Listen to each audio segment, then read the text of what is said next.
Good morning, everyone. How's everyone doing today? Good. Well, that's pretty weak. How is everyone doing today? Yay! That's a little bit better. I would like to welcome you to the Millennium Development Challenge. I was so happy when Mrs. Meyer asked me to kick off today. This is my 4th year attending the Millennium Development Challenge, and it is such an honor to stand up here in front of you today. This room is filled with change makers. Whether you know it or not, you will make a difference in the world today, whether you're just listening or participating in the challenge. This is an opportunity not only for awareness, but for action. So I would like to congratulate you all.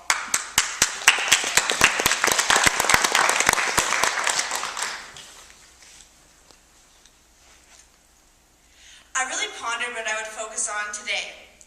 I could talk about my work in social activism, or I could talk about the Millennium Development Goals, or I could even talk about how I believe that we all have a responsibility to move to action. So I decided I would tell all 3 stories. Now I start at the beginning. I'm Alaina Podmorow, I'm 16 years old, and I'm the founder of Little Women for Little Women in Afghanistan. Now, before we go any further, I would like to tell you something on a more personal level.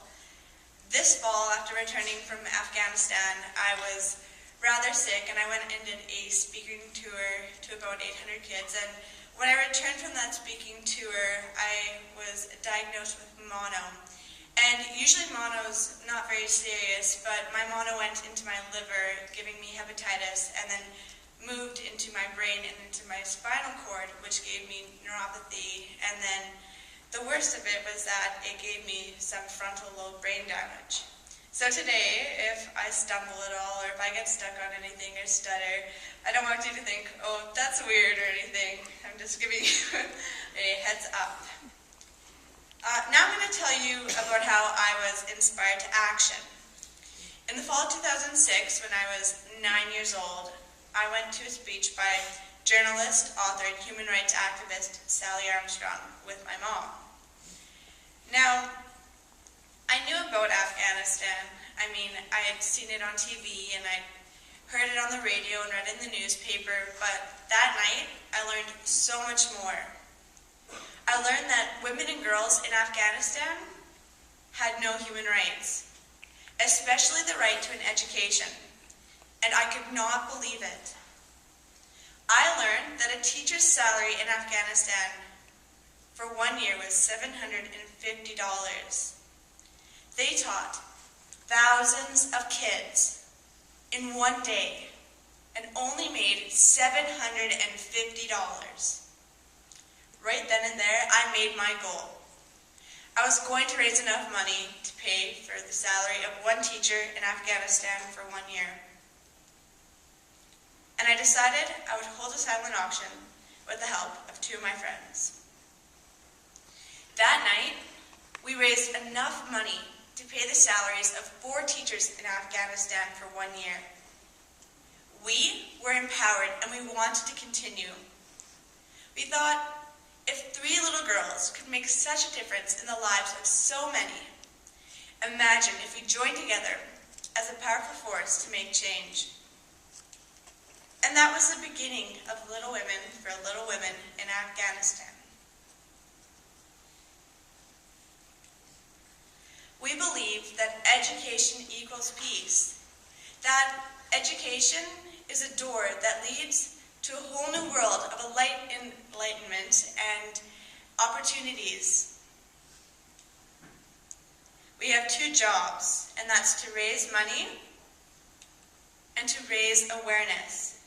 And we have teams all across Canada and into the United States. And we strongly believe in the importance of global awareness, and we've created global awareness about the importance of standing up and making a difference and what's going on in Afghanistan. And to this day, we have raised close to $500,000. And we send that money to the projects that we support on the ground in Afghanistan. These are the girls that have made Little Women for Little Women in Afghanistan what it is today. And believe it or not, those girls are still fighting for the rights of women and girls in Afghanistan, just like they were 7 years ago. And some are here today, and I would like to recognize them for their incredibly hard work towards education and peace in Afghanistan. So could I get the Little Women members that are here today to stand up, please? Thank you.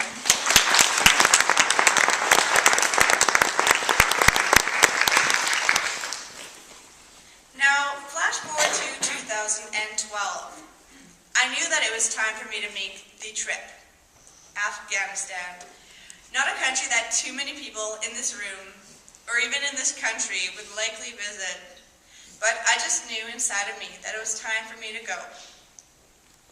I had to see the projects, see the girls that we were supporting. I needed to get dirt under my fingernails. I needed to look into the faces of women and girls who were attending school. I needed to see change. But what I saw was so much more complex than that, than just projects and people. It was a multi-sensory experience. Every one of my senses was heightened to a level that I've never experienced before. This country, Afghanistan, epitomizes all the Millennium Development Goals that we have yet to reach. Number 1, eradicating extreme poverty and hunger. That was everything around me. From the moment that I left the airport, people begged in the streets. I mistook houses for garbage dumps. Rubble and ruin laid all around me, and a sense of desperation seemed to grow on every corner that I looked down. Number 2, achieving universal primary education and gender equality. That I saw in all the projects that I visited. The girls that were only able to attend school until grade 3.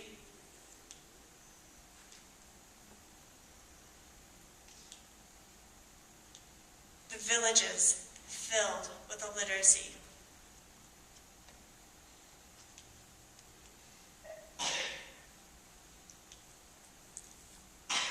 Number 3, reducing child mortality rates and improving maternal health.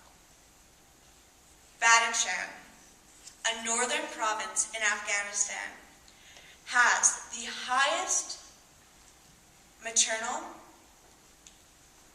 and child mortality rates in the world. In the entire world.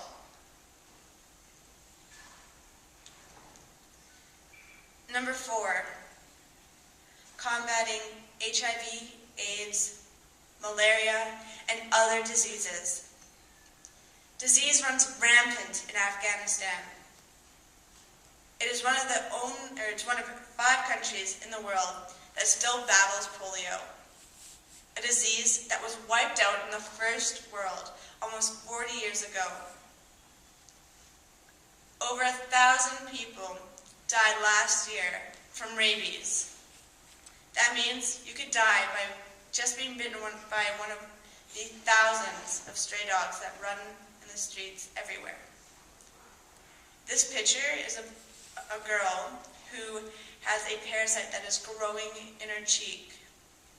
It takes one drug to fix this issue, but no one gets that drug there, and they end up with huge holes in their faces.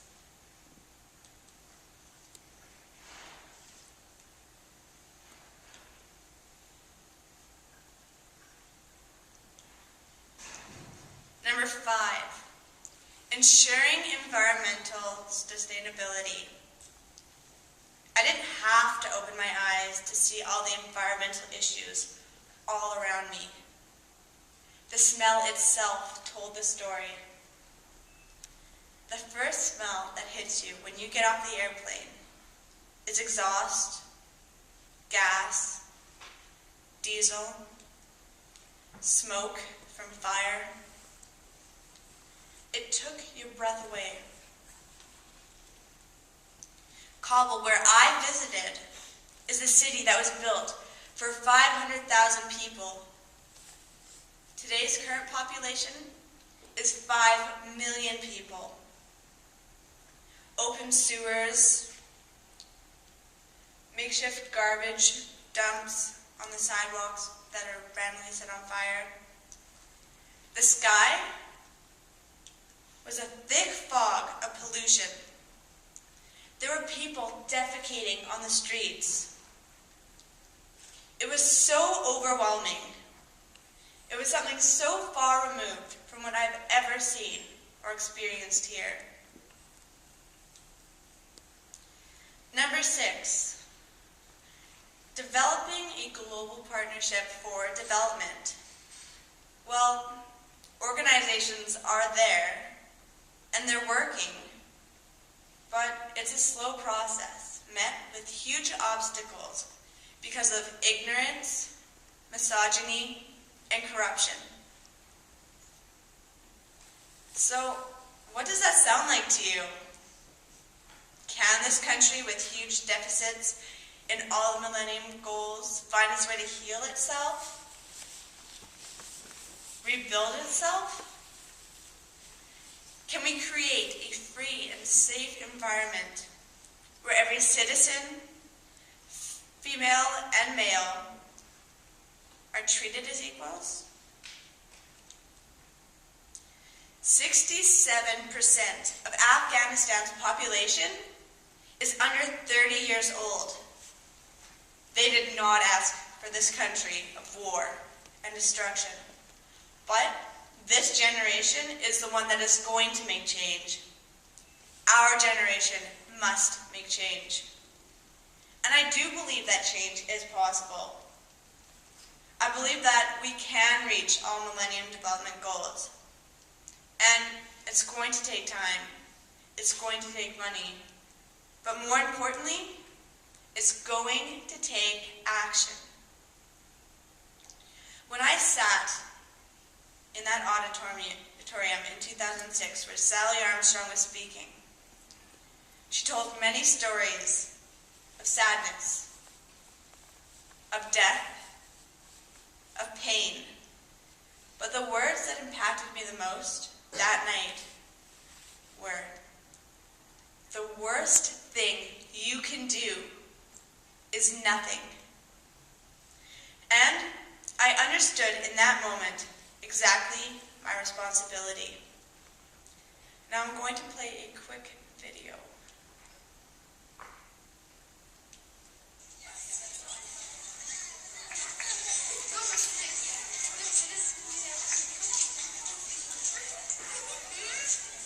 It's not about just hearing it. It's not about thinking. That's so horrible for those people. It's about feeling it. Putting yourself in their shoes. Understanding that we're them and they are just like us.